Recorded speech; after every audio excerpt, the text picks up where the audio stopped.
Hello everyone, I'm Mira Frisch. I teach cello at the University of North Carolina at Charlotte, and I'm here at D'Addario today to talk to you about shifting on the cello.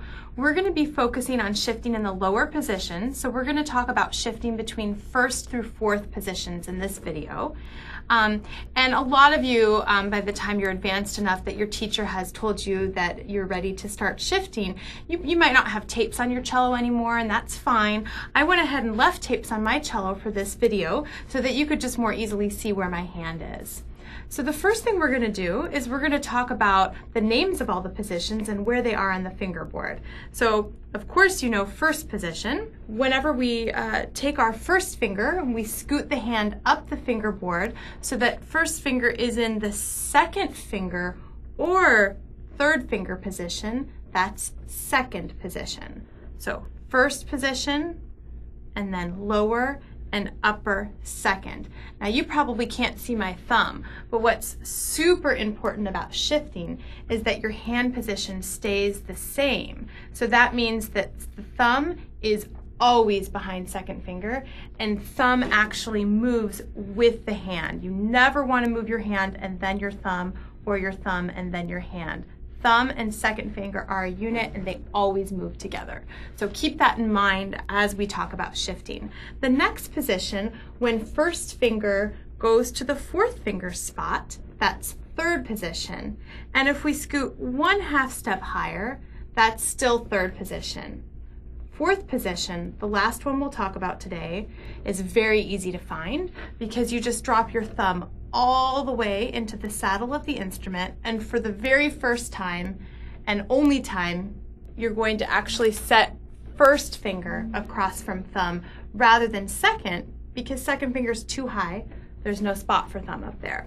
So fourth position is really easy to find because we're going to just drop thumb in the saddle and set one across from four. And for that reason, we're actually going to start with fourth position first. And a great exercise is to play a one-string twinkle, a tune we all know, using first finger, first position on the D string instead of the open A. So I'll just demonstrate and you'll get the hang of it. Fourth position. I'm going to shift and wait with my bow. First position. Then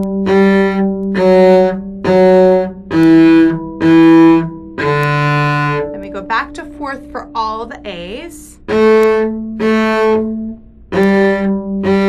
I won't play the whole tune. I'm going to stop there because I know you know Twinkle. One thing I want to point out is that every time I'm in fourth position, I always, like I said, feel my thumb in the saddle, first finger across from thumb, and when I bow on the D string, this A that matches my open A, if I'm truly in tune, my A string vibrates as if I'm playing the A string. So hopefully you can see that in the video. If not, you'll definitely be able to find that on your own cello.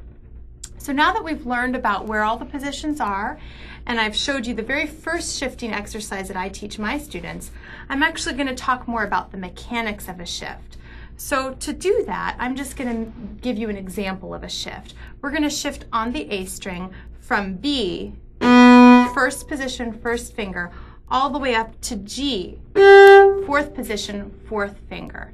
And we're going to talk about all the details of this shift. So the first thing we're going to do is I'm actually going to have you shift on the first finger, and we'll talk about those details a little bit later. So we're going to shift on the first finger to fourth position. So we're actually going to use a guide note, E, first finger, fourth position, and then we plop the new finger down. Okay? And what's really important about a shift is something that famous violin pedagogue Sally O'Reilly always talks about, is that you need to know where you're coming from, in this case first position, where you're going, fourth position, and how you're going to get there. So I just told you how you're going to get there. You're going to ride on your first finger and then plop your fourth finger down. That is an old finger shift, and like I said, we'll talk a little bit more about the kinds of shifts later. But the next really important thing you need to know is that during a shift, it's very important to release pressure on the string so that you're barely touching the string so much so that it's kind of like you're touching as gently as you would in a harmonic glissando, and you can actually listen for that sound, kind of like a whistle under your ear during a shift. So lighten pressure before you shift, during the shift, and when you get to the new position, you can depress the string again. So I'm going to do this shift a little bit faster now. That's a guide note shift. I'm lightening up the touch on the string, and I'm really clear about where I'm coming from, where I'm going, how I'm going to get there, and I'm not squeezing. And like we talked before, thumb is moving exactly with second finger. So I hope that you found the mechanics of shifting helpful and learning where all the positions are on the cello fingerboard, 1st through 4th position, helpful.